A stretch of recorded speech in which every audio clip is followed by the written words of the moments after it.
Gepleyer Azatlyk Radioda habarlar gündeligimizde başlaýarys. Şunlar Türkmenistanda resmiýetlerin daşary ýurtlarda bilim alýan studentleri ýygnap duşuşuk geçirýänligi barada maglumatlar gowşýar. Şeýle töhbetdeşliklerde Türkmenistanyň bähwitleri barada düşündürüşleriň berilýänligi bellenýär. Azatlyk Radioda Tomuzky diýen çalyş mövsüminde öz öýlerine baran ýaşlar bilen geçirilýän şeýle resmi duşuklaryň mazmuny bilen gyzyklanyp Türkmenistanly ýazyjy Aman Murat Bogaýew bilen töhbetdeş boldy. Kardeşimiz ekranyň geçiren töhbetdeşligini dinleýäli.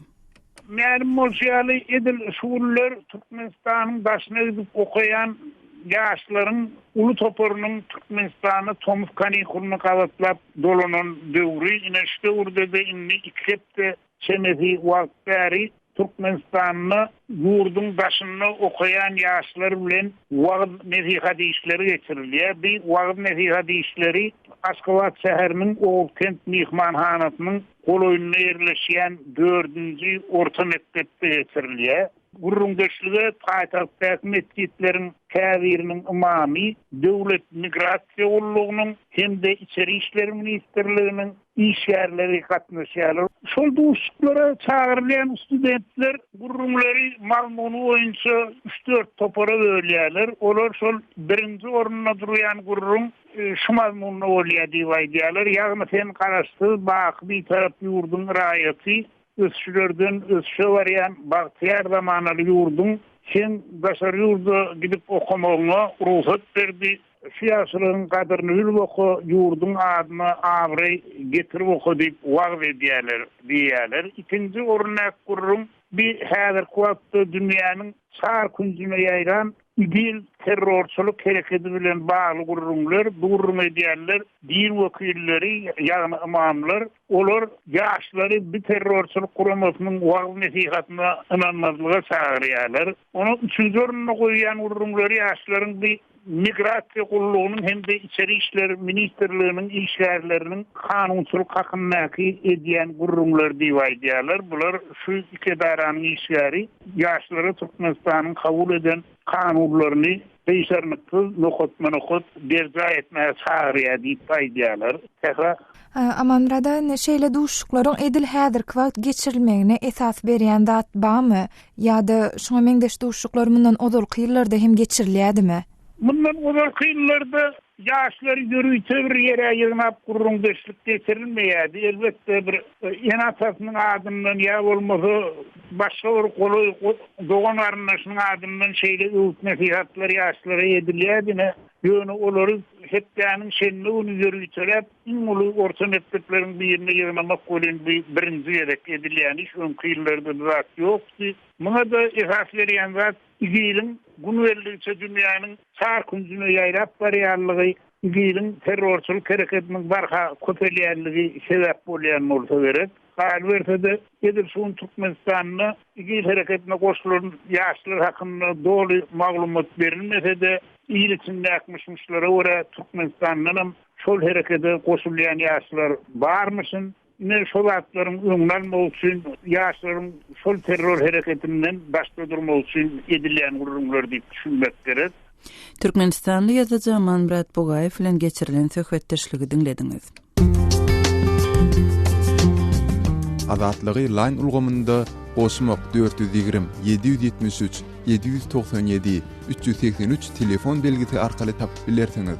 Biziň bilen habarlaşyp maglumatlary, suratlary we videolary ugradyň. Şahsiýetiniz dogry gizlilikde saklanır. Goşmak 420 773 797 383.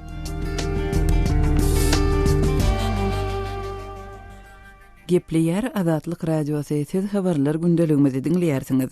Aşgabatda soňky günlerde onlarça küçük dukan ýapyldy. Paýtagtyň häkimetleri ady önümlerine satýan dukanlaryň eýlerine sowdany besetmegi geçen hepdede tapşyrypdy we şonda 10 günlük wagt möhletiň berilýänligini duýdurupdy. Şu günkü ýagdaý barada kardeşim Tehranyň berjek maglumatyny dinläli. Aşgabatyň Parahat etrapçylarynaky köp gatly jaýlaryň ýerdeminlerinde we ýarym ýerdeminlerinde ýerleşen kiçi dukanlaryň 20den gowragy ýapyldy. Bu ýagdaý Aşgabatyň azyk satylýan kiçi dukanlaryna ýürüýte resmi talapnama gowşulmagynyň ýygynyna gawat geldi. Mundan 10 gün çemesi odal ýagny 2 we 3 awgustda Türkmenistanyň Jemaat Hojalygy Ministrligi tarapyndan ýaşaýyş jaýlaryň ýerdeminlerinde we ýarym ýerdeminlerinde ýerleşen kiçi dukanlaryň ählisine paýtagtyň degişli edarasyna öz sowda ruhsatnamalaryny tapşyrmak barada resmi talapnama uradylypdy. Talapnamada arasaçylyk kadrlary agdalýar we dukanlardan azy haritlarynyň satuwdan dolu aýrylmagy, şeýle-de dokumentleriň ýygyna tapşyrylmagy talap edilýär. Aradan 2 hepde olay wagt geçen soň parahat 1, 2, 3 we 4 etrapçalardan 20den gowrak hususy dukanyň gapylaryna gulpurlyp, olaryň ýokarsyna ýazylan dukan atlary hem goparylyp aýryldy. Bu dukanlaryň döwlet idaralary tarapyndan ýa-da dukan eýeleriniň depegenden gaçarak diýip meýletin ýapyp ýapmanlygy barada anyk maglumat ýok. Aşgabatyň ýaşaýjysy Amanmurat Bugaýewiň aýtmagyna görä, agdalýan etrapçalarda häzirçe ýapylmadyk başga-da onlarça kiçi dukan bar. Olaryň belli bir bölegi inne azyk önümleri getirýän firmalardan haritlary satyn alman, öňden bar bolan azyk haritlaryny satmaga synanşýarlar. Şeýle-de olar uly bazarlardaky tanyş söwdegärlerini öz azyk haritlaryny alan bahasyna, ýagny hiç ýyly peýda görmezden satýarlar. Türkmenistanyň Jemaat Hojalygy Ministrliginiň resmisiniň adyny agzalmazlyk şerti bilen beren maglumatyna görä, häzirki wagt ýürite komissiýa döredilip, onuň düzümine şäher häkimliginiň etrap häkimlikleriniň sowda edaralarynyň şäheriň san epidemistansiýa we Jemaat Hojalygy Ministrliginiň işgärleri girer. Amanmurat Bugaýewiň Jemaat Hojalygy Ministrliginiň resmisine salgylanyp beren maglumatyna görä, odal şäheriň san epidemistansiýa edarasynyň resmileri tarapyndan agdalýan kiçi dukanlary duýduruş hatlary berilipdir we şu hatlar hem dukanlary yapmak üçin tutaryk hökmünde ulanlar. Şäheriň sanedy stansiýasynyň işgärleri tarapyndan duýduruş hatlary berilen eken resmi derejede, ýagny azy ölümleri satylýan dukanlarda bolmaly çyğırlyk derejesi, şo çyğırlyk derejesi bolmadyk ýagdaýynda azy ölümleriniň satgaýyny ýaly hakynda duýduruşlar berilen eken, ine dukanlary yapmakdadyr. Şol öňkü berilen duýduruşlaryň ehazy orun tutjak diýýärler. Ondan resmi namalaryny getirenlerin bar, 2-2 ýöne biz olar bilen enteqalalaşyp gelip bilmedik diýip jogap berdiler. Käbir dukan eýeleriniň aýtmagyna görä, şeýle barlyklar her ýyl geçirilip, bar bolan kemçilikleri aradan aýyrmak boýunça maslahat beriji mazmunda duýduruşlar berilýär. Olar inni resmiýetiň şol duýduruşlary esasy delil hökmünde ulanyp, dukanlary yapmak isleýändigini aýdýarlar. Türkmenistanyň Jemaat Hojalygy Ministrliginiň resmisiniň beren maglumatyna görä, Aşgabatyň köp gatly jaýlarynyň ýerdeminlerinde we ýarym ýerdeminlerinde ýerleşen kiçi dukanlarda diňe dellikana, gözellik salony ýaly iş ýerleriniň döredilmegine ruhsat berilýär. Sözümizdiň ahirine ýatlasak, Aşgabatdaky köp gatly jaýlaryň ýerdeminlerinde we ýarym ýerdeminlerinde ýerleşen kiçi dukanlara uradylan talapnama we onuň sebäpleri, şeýle-de kiçi dukanlaryň ýapylany barada ne resmi medeniýetde ne radio telewiziýada maglumat berilýär. Kardeşim Zehranyň maglumatyny dinlediňiz. Kiçi dukan eýleriniň Türkmenawat şäherinde hem sowda meselesinde kynçylyklar bilen ýüzüýüz bolýanlygy barada maglumat gowşýar. Türkmen häkimetläriniň sanitariýa arasaçylyk barada diýen resmi talaplaryny berjaý etmekde, sowda resmiýetleriniň özleriniň hereketleriniň päsgel berýänligini ýerli sowdagärler aýdýarlar. Habarçymyz Rewşan Çaryýewiň maglumatyny dinläýälim. Şu günler Tomsun Jokrama şu günlerde Lewap vilayatynyň Türkmenawat şäherindäki Gök bazarynda et sowdasyny edýän sowdagarlar kyn ýagdaý başdan geçirýärler. Onuň sebäbi bazaryň esasy et pavilyonlarynda sowdagy enjamlarynyň talaba laýyk işlemeýänliginden we bu bökdönçlik dogrusy indi bir näçe ýyl bäri her tomuz gaýtalanyp gelýär. Gök bazarynda et sowdasyny edýän sowdagarlaryň aýtmagyna görä Türkmenawatda gündizki ıssy 40 gradusa çelli ýetýän häzir günlerde et täzeligine ýagny mal soýlangyny tatylyp gutarmasa onuň hiline täsir edýär. Etleri könülüp tagamı gatşyar. Bu bolsa satyja da alyja da ziyan. Sowdagarlaryň gazanjy hem epesli pese gatşyar.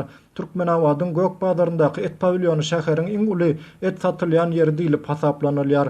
Bu ýerden islew görä goýun, sogar we towuk etlerini satyn alyp bolýar. Agdalýan pavilyonda 20den gowrak et sowdagarlar işleýär. Et dukanlar üçin bazarda aýratyn şertler gözeňinde tutulupdyr. Onda sowdagy enjamlaryň gurnulmagy da şol çäreleriň biri. Emma et pavilyonlarynda zerur temperaturany saklamak üçin goýulan 6 split sowdagylaryň häzirki wagtda diňe 3 tanasy işleýär. Munyň bolsa gözeňinde tutulan talaby ödäp bilmeýändigini aýdylýar. et pavilyonlarynyň içi howa gyzanda daşarynyň howasyndan odyan tapawut etmeýär. Bu ýagdaý bolsa pavilyonda sowudyjylaryň yetmezçiligi edýändigi bilen bagly. Et pavilyonyň içi howa gyzanda daşarynyň howasyndan odyan tapawut etmeýär. Bu ýagdaý bolsa pavilyonda sowudyjylaryň yetmezçilik edýändigi bilen bagly.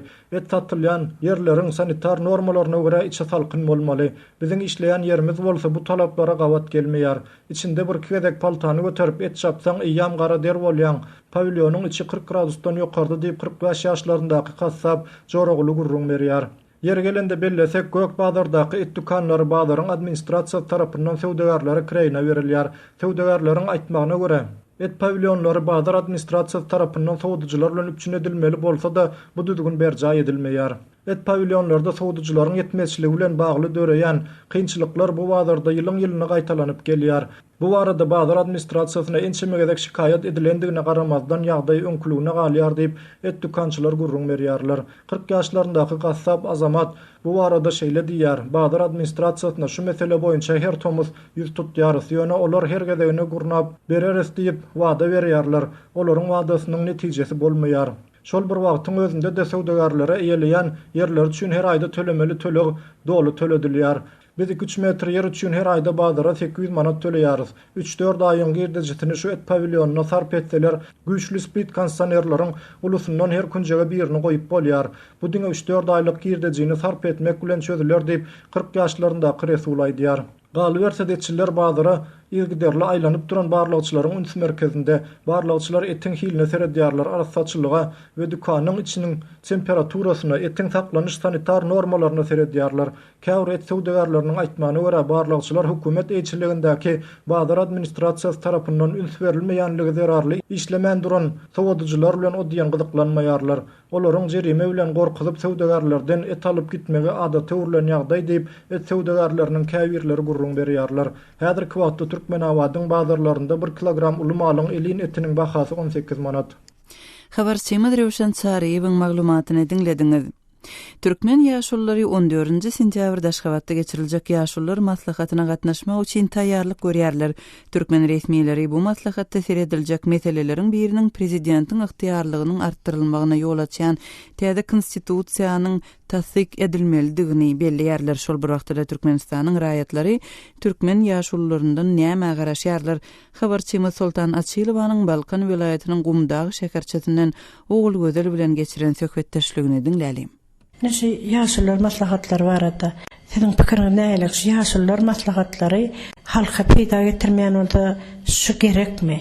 Ol halka peýdasy ýok, ol her kim özüni gözleýär, öz ýaşaýyşyny halka peýda getiren ýok. Ýöne gerekdir, elbetde ol da etýän yer bagly da bardyr. Ýöne bir de görümzok da. Mümkin edýän adamlar da bagly da bardyr. Peýda getiren adamlar da bardyr. Biz görümzok. Adamlar aýtýar, gaw deputat bolup falan geldi, gaw boldy diýe. Şol adam bir de görümzok. Adamdan söz alyp berýän, ýa gelip ýagdaýyny soraýan, ýa häkime baranda öňde turýan görümzok. Şol ýygnaklara gatnaşdyrylýan ýaşullary halk taýlaýarmy, kim tarapyndan uğradylýar? Kim taýlaýar ýygnaklara? Ulu ýygnaklara gatnaşmagyna ýaşullar maslahatlaryna gatnaşmaga gitýän ýaşullar barmy?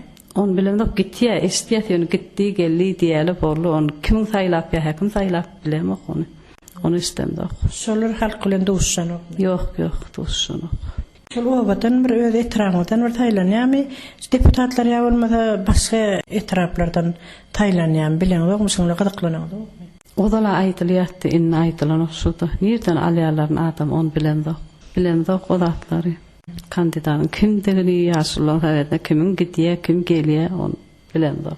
O ýaşullar bolmaly. Şular näme bilen meşgul bolýarlar? Ýaşullar dur sorap ýören adam göründi. Ýygnaklara gatnaşan ýaşullar bolanokmy? Gatnaşýar, gitýär, gelýär, ýöne olaň näme hakda maslahat eden hiç zat istemdi. Ýaşullar gitýär maslahata gelýär, olaň näme hakda maslahat edeni, näme aýdylany hiç zat ýylakda düşündirilmeýär. Bilen ok hiç kim. Men telewizorda görýäňiz. Maslahat geçirilen wagtda ýaşullar maslahaty bolanda ýylda bir gezek vilayatlarda Aşgabat şäherinde geçirilýär. Şondan tomaş etdiňiz. Şonda şu öz ýaşullaryňyzy görýäňizmi şolaň içinde? Tasraqdan görýäs, ýöne tanap bolan nokta dastan görkedi. Ýöne olaň näme maslahat edýän onu bilemdik. Ýöne şolaň geplerini oşar halkyň agyrly problemasyny aýdan ok ýygnaklarda diýilýär. Şunyň sebäbini näme de görýäňiz? Hay ilatın ýagdaý gözülmeýärligi, häkimiň gaýgysy ýaşaýanlygynyň urýar. Te gaýgy eden o halkyň ýaşaýşyn, demi öz ýaşaýşlaryny haýatda ýol başçylar. Şondan urýar. Gaýgysy milletin gaýgysy hiç ýerde edilenok. Habarçymyz Sultan Açylowanyň Balkan welaýatynyň Gumdag şäherçisiniň ýaşaýjysy Ogul Gözel bilen geçiren söhbetdeşligini dinlediňiz. Şu temadan adat-habar.com web saýtymyza gelen tesbirleriň birinde atsyz ady bilen tesbir galdyran okuyjymyz para, işsizlik, dolar, manat hümmedi ýaly meseleleriň gozgalmagyny soraýar. Bize gelen tesbirlerde öňe sürülen pikirleriň Azatlyk radiosynyň pozisiýasyny aňlatmaýanlygyny ýene ýatladyp geçýäris. Hormatly radio dinleýijiler, sizi öz pikirleriňizi, maglumatlaryňyzy paýlaşmaga çagyrýarys. Azatlyk radiosu bilen Telegram arkaly habarlaşyň. Munyň üçin şu nomerleri ulanyň. Goşmak belgisi 420 773 797 383, Goşmak belgisi 420 724 168 983. Eger deslendik bir mesele ýa-da bolup geçýän ýagdaý barada maglumat bermek isleseňiz, Telegram tilsimini indirin we biz bilen habarlaşyň. Telefon nomerlerimiz Goşmak belgisi 420 773 797 383. Yeni bir nomer Goşmak belgisi 420 724 168 983. Azatlyk radiosu sizin şahsiýetiňiziň gizlilikde saklanjagyna kepil ýetýär. Gepleýär Azatlyk radiosu habarlar gündeligimizi dowam etdirýäris. Owganystanyň Jowzjan welaýatynda mugallimler işe ýerleşmek üçin indi türkmen dili boýunça synagdan geçmeli bolýarlar. Türkmen dili Owganystanda 3-nji resmi dil hökmünde ikrar edilen hem bolsa şeýle synag ilkinji gedek geçirilýär. Gelin bu barada Kabuldaky habarçymyz Şamerdan Guly Muradiýanyň berjek maglumatyny dinleýälim. Awganystanyň esasy kanununda türkmen dili hem 3-nji yerli resmi dil hökmünde kabul edildi. Şondan soňra Awganystanyň Magaryp Ministerligi tarapyndan okuw kitaplary türkmen dilinde çap edildi.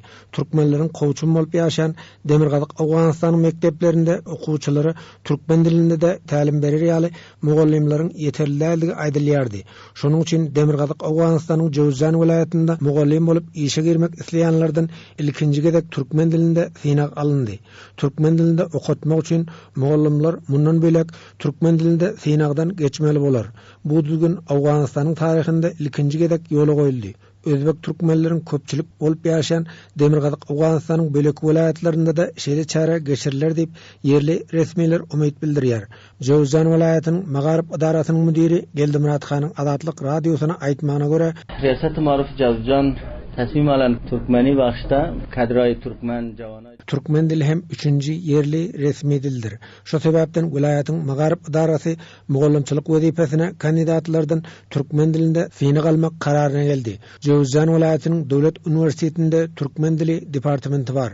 Şonu tamamlanlar Türkmen owalaryndaky mekdeplerde okuwçylary Türkmen dilinde bilim berer. Lisan-ı Türkmenini öwretmek üçin wezife berilse, Türkmen dilinde öwredilýänlere öwretjek bolup dowlat tarapdan wezife beriljek. Welaýatyň Garkyn etrabynyň Magaryp idarasynyň wekili Haknazar Tawakkaliniň aýtmagyna görä, synagdan geçen mugallimler etraplarda okuwçylary 6-njy sınıfçaly türkmen dilinde okudur. Mekdeplerde türkmen dilinde okuw kitaplary ýeterli bar diýip Haknazar aýtdy. Ana bugün diýene bizleriň türkmen dilimiz awwalyn bar. Malimlige türkmeni bagştan puantundan paragy berip türkmeni dilde imtihan berip otyr Riýasat Marufda. Öz dilimizde bu hem sawaly bar hem jawabam türkmen dilinde gaýtarmaly. Indi bular diýene bizleriň kanun marufymyzda, nisabymyzda diýene awwalanjy sınıfdan ta 6-njy sınıfçaly türkmeni kitaplarymyz hemmesi öz mahalymyzda bar. Öz dilimizde, öz mahalymyzda türkmen dersler bermeli mekteplerde. Jowzjan welaýatynyň aýallar boýunça idarasynyň işgäri Hanym Selimanyň aýdyşyna garanda mugallimçylyk üçin türkmen aýal gyýlary synagdan geçipdir. Mugallimçylyk wezipesine saýlanan aýal mugallimler owalarda okuwçylary türkmen dilinde tälim berer. Synagdan geçen aýal gyýlaryň sany az. Şoňa garamadan Jowzjan welaýatynda bilimli türkmen aýal gyzlar üçin birinji gezek şeýle mümkinçilik döreýär diýip Hanym Selime bildirdi. Sinawa borda aýallar teýdady gerçem oglanlardan görä az şondadam ki bu zolyn bar bolansan köp bir ýaxşy iptikar, ýani takriben 10-15 nefer gyzlardan batyk imtihanda iştirak etdiler. Indi biler köp begen ýasky bir rakam iptikar boldy, marifda bir ýaxşy bu sewiýede, ýani öz ene dilinden gelip borda imtihan berdiler ki şu öz mahallerinde, öz mantakalarında barıp şol çağalara, şol özünden nemederlere hyzmat etseler we ma'lum bolup bu wagtda işleseler köp bir ýaxşy gep boldy ki inşallah mundan böyle de bu öz bu işlerimiz köp bolsa we türkmeni wagtda gyzlarymyz hem okyp we ýetişip özleri öz milletine hyzmat etse köp bir ýaxşy zat boljak. Gepleşigi taýinlap adatlygy ýetiren Şaýmerdan Ulum Radi. Owanistandaky habarçymyzyň maglumatyny dinlediňiz. Ortaýadan harbileri Siriýada amal aşyran howa hüjümlerinde ilkinji dek Eýranda ýerleşýän söwüş uçurlaryny ulandylar. Ortaýa resmiýetleri bu söwüş uçurlarynyň Siriýada Islam döwleti toparyna garşy hüjümleriniň üstünlikli bolanlygyny aýtdylar. Has çekmejek maglumatlary habarçymy Darat Perwişden dinläli.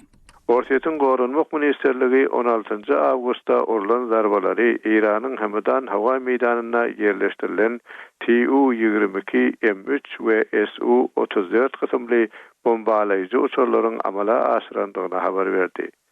Ministerlik zarbalarda Islam döwleti asly toparyň Siriýanyň 3 Demirgazyk welaýetindäki desgalarynyň şol sanyna gorxanalarynyň we türgünleşik lagerleriniň nişana alınandygyny aýtdy.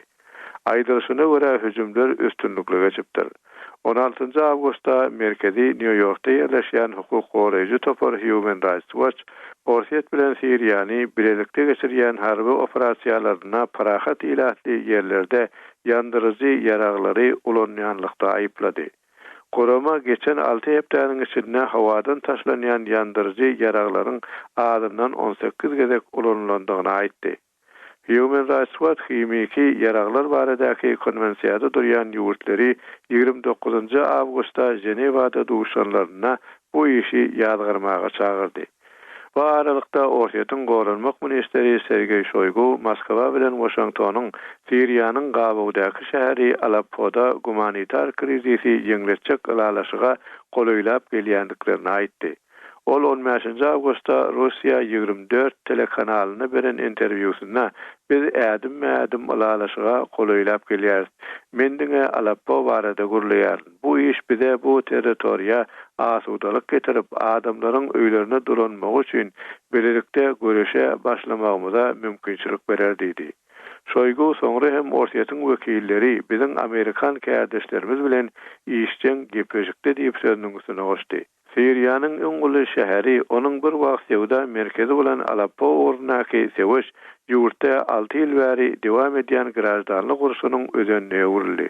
Ýöne Amerikan resmiýetleri alalaşyk golay däl diýerler. Häzirki wagtda aglan ederýäli zadymyz ýok. Biz ors resmiýetleri bilen ýakyn ara gatnaşykda diýip Amerikanyň döwlet departamentiniň sözçüsi Elizabeth Trudeau aýtdy. Ortaýat bilen Birleşen Ştatlar Siriýada köpräk hyzmatdaşlyk barada gepleşik geçirip gelýärler. Ýöne militant toporlary nişana almakda welin gelden alalaşyk ýok. Ortaýat Amerika Siriýanyň opozisiýon toporlaryny El-Qaida bilen ilteşikli Nusra Frontunyň kontrollugynaky regionlardan çekilmäge yrjak bolanok diýip Birleşen Ştatlary tanqidleýär. Şoýgu beren interwýusynda Siriýadaky ekstremistler köplenç Amerika tarapyndan aram hesaplanýan toporlaryň ýakynyna ýerleşýärler diýdi.